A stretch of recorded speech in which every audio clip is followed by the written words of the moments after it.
কখনো কখনো একাকিত্ব মানুষকে এমন এক দরজার সামনে এনে দাঁড় করায় যার ওপরে কি আছে তা হয়তো সে নিজেও জানে না। সংসারের টানাপোড়েন, দূরে থাকা স্বামী, প্রতিদিনের নিঃসঙ্গতা, তারই মাঝে তৈরি হয়েছিল এক সম্পর্ক।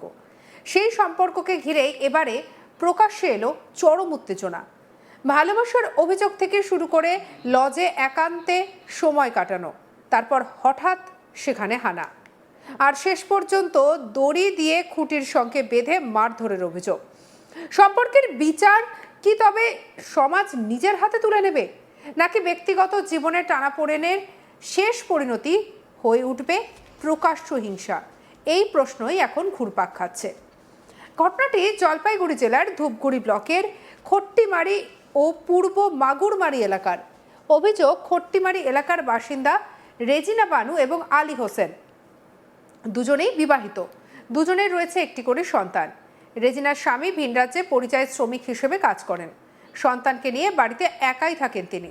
স্থানীয়দের দাবি, এই একাকিত্বের মধ্যেই সকলের আড়াল আপটালে ধীরে ধীরে আলী হোসেনের সঙ্গে তার ঘনিষ্ঠতা তৈরি হয়।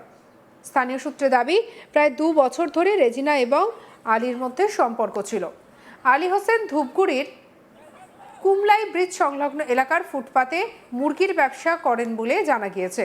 প্রতিদিন সন্তানকে স্কুলে নিয়ে যাওয়া কিংবা স্কুল থেকে ফিরে আনার সময় তাদের মধ্যে দেখা সাক্ষাৎ হতো বলে দাবি স্থানীয়দের। ধীরে ধীরে সেই পরিচয় নাকি পরিণত হয় ঘনিষ্ঠ সম্পর্কে, কিন্তু সম্পর্কের এই গল্পটা গোপন থাকেনি। অভিযোগ, পরিবারের সদস্যদের পাশাপাশি এলাকার কয়েকজনও বিষয়টি জানতে পারেন।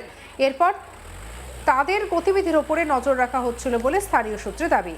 এর মধ্যে নজরদারির মধ্যে একদিন খবর আসে রেজিনা ও আলী ধূপগুড়ির একটি বেসরকারি লজে উঠেছেন।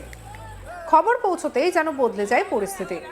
পরিবারের সদস্য এবং এলাকার কয়েকজন যুবক সেখানে পৌঁছে যান বলে অভিযোগ। লজ থেকে দুজনকে টেনে বের করে আনা হয়, আর এরপর শুরু হয় উত্তেজনা। অভিযোগ, প্রথমে আলী হোসেনকে মারধর করা হয়, পরে দুজনকেই নিয়ে আসা হয় বাড়িতে। সেখানেই ঘটনা আরও ভয়াবহ পর্ব হতে থাকে। অভিযোগ, বাড়িতে নিয়ে এসে একটি খুঁটির সঙ্গে দড়ি দিয়ে রেজিনা এবং আলীকে একসঙ্গে বেঁধে রাখা হয়। তাদের চড়থাপ্পড়, ঘুষি এবং মারধর করা হয় বলে অভিযোগ উঠেছে। এমনকি রেজিনার শ্বশুরবাড়ির লোকজন এসেও তাকেও মারধর করেন বলে অভিযোগ। মুহূর্তের মধ্যে ব্যক্তিগত সম্পর্কের অভিযোগ পরিণত হয় প্রকাশ্য শাস্তির ঘটনায়। খবর ছড়িয়ে পড়তেই ওই বাড়ির সামনে ভিড় জমতে শুরু করে। এদিকে কৌতূহলী মানুষের ভিড়, আর অন্যদিকে দড়িতে বাঁধা 2 মানুষ। ঘটনাকে ঘিরে এলাকায় ছড়িয়ে পড়ে তীব্র উত্তেজনা। শেষ পর্যন্ত খবর যায় পুলিশের কাছে। ধূপগুড়ি থানার পুলিশ পূর্ব মাগুরমারি এলাকায় পৌঁছে দুজনকে উদ্ধার করে থানায় নিয়ে যায়। পুলিশের সামনে এসে রেজিনা বানু দাবি করেন, প্রায় 2 বছর ধরে আলী হোসেনের সঙ্গে তার পরিচয়। পরে তাদের মধ্যে ভালোবাসার সম্পর্ক তৈরি হয়। দুজনেই ধূপগুড়ির একটি লজে গিয়েছিলেন বলে জানান তিনি। তার অভিযোগ, সেখান থেকে তাদের ধরে সেখান থেকে বাড়িতে নিয়ে এসে খুঁটির সঙ্গে বেঁধে রাখা হয়, মারধর করা হয়।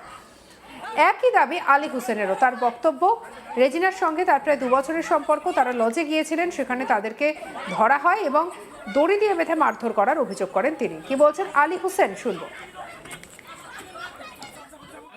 বিয়ে করছো কেন? আজকে বেঁধে রেখেছে? কোথায় ঘুরতে গেছো? কোথায়?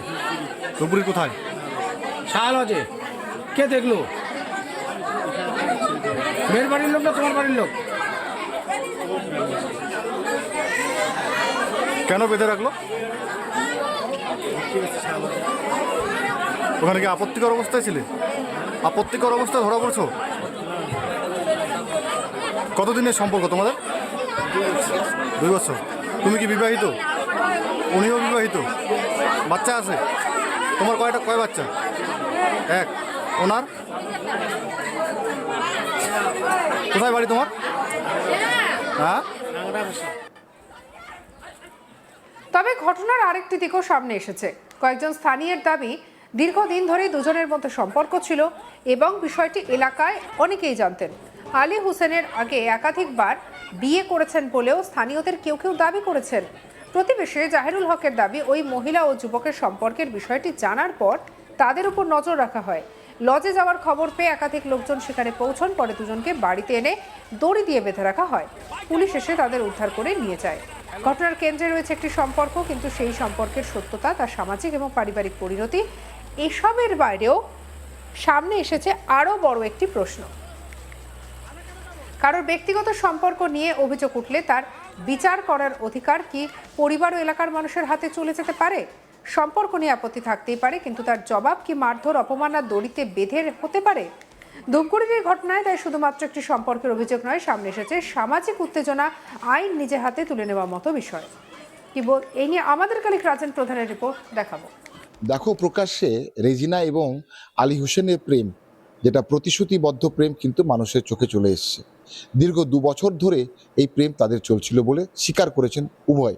কিন্তু প্রশ্ন হলো যেভাবে যে আঙ্গিকে তাদেরকে এলাকার মানুষ ধরে নিয়ে এসে জনসমক্ষে যেভাবে তাদেরকে অত্যাচার করা হয়েছে, কোথাও না কোথাও এলাকার মানুষ কিন্তু তারা আইনের দ্বারস্থ না হয়ে তারা কিন্তু রীতিমতো আইনটাকে হাতে তুলে নিয়েছিল। অজস্র মারধর করা হয়েছে এবং পাশাপাশি তাদেরকে রীতিমতো হাতে দড়ি দিয়ে বেঁধে তাদেরকে কিন্তু শারীরিক নির্যাতন করা হয়েছে। সেই জায়গায় দাঁড়িয়ে আজকে যখন সেই ঘটনাটি ঘটছিল, সেই জায়গায় কিন্তু প্রচুর শিশুরা ছিল। অর্থাৎ যে সামাজিক সংস্কারকে কেন্দ্র করে এই পরকীয়ার বিষয়টা মানুষের কাছে যেন না তুলে ধরা হয় বা মানুষের কাছে না আসা হয়, আর সেই বিষয়টাকে কেন্দ্র করে যেভাবেই তারা প্রকাশ্যভাবে মানুষের পাশে তারা এই বিচারটা করলেন, অর্থাৎ যেখানে ছোট ছোট শিশুরা রয়েছে আর ছোট ছোট বাচ্চারা রয়েছে, তারা কিন্তু প্রকাশ্যে সেই দৃশ্যগুলো দেখছিল। পরবর্তীতে এলাকার মানুষ পুলিশকে খবর দেয় এবং পুলিশকে খবর দেওয়ার পর পুলিশ এসে তাদেরকে নিয়ে যাওয়া। কিন্তু প্রশ্ন হচ্ছে, রেজিনার যে স্বামী, উনি কিন্তু কাজের জন্য আমাদের রাজ্যের অন্যত্র গিয়েছিলেন এবং সে জায়গায় আলী হোসেন একটা ছোট ব্যবসায়ী ছিলেন। প্রতিনিয়ত বাচ্চাকে স্কুলে দেওয়ার নাম করে তাদের কিন্তু সেই প্রতিশ্রুতি প্রেম কিন্তু তৈরি হয়েছিল। আর সেই প্রতিশ্রুতি প্রেম কিন্তু শেষ হলো সেই ধূপগুড়ি একটি লজে।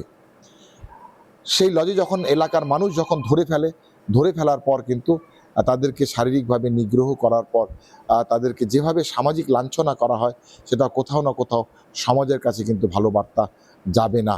কারণ যে ধরনের লাঞ্ছনা সাধারণ মানুষের কাছে, সাধারণ শিশুদের কাছে তুলে ধরেছিল, অর্থাৎ আইনের দ্বারস্থ না হয়ে তারা আইনটাকে নিজের হাতে তুলে নিয়ে যে অত্যাচার করেছিল, সেটা কিন্তু আগামী দিনে আরও বাড়বে। বিশেষ করে এই ধরনের বিষয়গুলো যখন ছোট ছোট শিশুদের মাথায় যখন এটা ঢুকবে, অর্থাৎ তারা এই বিষয়টি যখন জানতে পারবে, তো আগামী দিনে আরও হিংসার রাজনীতি অথবা হিংসা মনোভাব কিন্তু গড়ে উঠবে। অন্যদিকে রেজিনার জীবনের বাস্তবতাও এই ঘটনার আলোচনায় উঠে এসেছে। স্বামী কাজের সূত্রে ভিন রাজ্যে থাকেন, সন্তানকে নিয়ে বাড়িতে থাকা এই একাকিত্বের মধ্যে আলীর সঙ্গে তার সম্পর্ক তৈরি হয়েছিল বলে দাবি। আর সেই সম্পর্ককে ঘিরে পরিবারের সঙ্গে বিরোধ, এলাকার নজরদারি এবং শেষ পর্যন্ত মারধরের ঘটনার প্রতিটি ধাপই যেন আরও জটিল করে তুলেছে পরিস্থিতিকে। এখন প্রশ্ন, এই ঘটনার নেপথ্যে ঠিক কারা ছিলেন? কারা ওই দুজনকে লজ থেকে নিয়ে এসেছিলেন? কারা তাদের মারধর করেছিলেন? কারাই বা দড়ি দিয়ে বেঁধে রেখেছিলেন? এসব খতিয়ে দেখছে পুলিশ। সঙ্গে রাখুন আজ তাক বাংলাকে, সাবস্ক্রাইব করতে ভুলবেন না।